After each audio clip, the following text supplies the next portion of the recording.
어느 날 너무 궁금한 거예요. 해양 쓰레기 줍는 사람들은 도대체 왜 하는 것일까? 이 생각이 너무 궁금해서 가서 인터뷰를 다 했어요.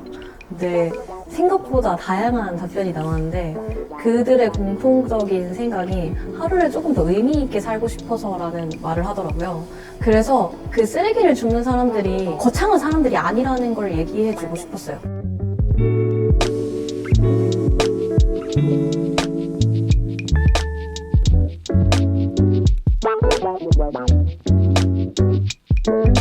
안녕하세요. 저는 제주도의 자연과 해양 쓰레기를 소재로 한 웹툰을 그리는 작가 이홍주라고 합니다.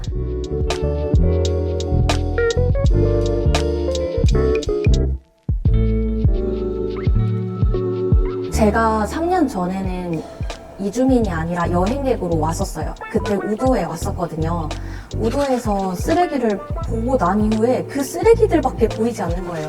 그래서 집에 와서 계속 그 쓰레기들이 맴돌았어요, 머릿속에. 그러다가 제주에 이주를 하게 된 순간 나 그러면 쓰레기를 주워야겠다라는 생각에 쓰레기를 줍기 시작했습니다. 쓰레기를 주우러 갔는데 첫째 날과 둘째 날에 쓰레기의 양이 2배가 차이가 나는 거예요. 전날 제가 이미 50마디를 주운 다음이었는데도 다음날 그 이상의 쓰레기가 있었습니다.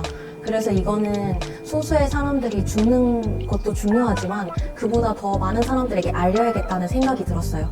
그래서 시작을 하게 되었습니다.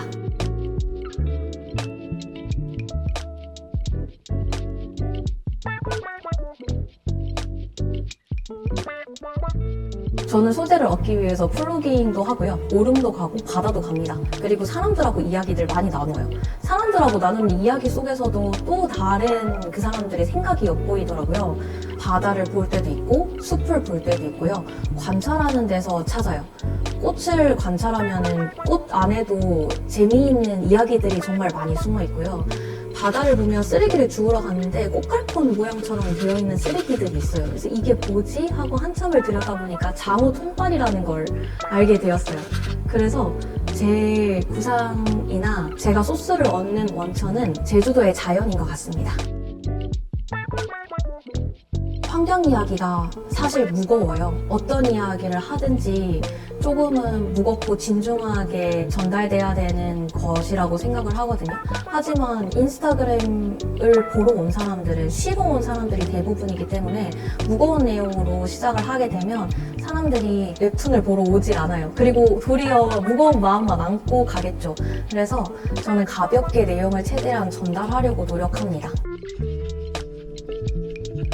프리다이빙을 하게 된 썰이라는 웹툰으로 나왔어요. 제가 프리다이빙을 배우게 된 계기가 해양 쓰레기를 주우면서 배우게 되었거든요. 근데 거기 그 댓글에 어떤 사람이 이제 프리다이빙 배워야 되는 이유 알겠지? 라고 적어주신 거예요.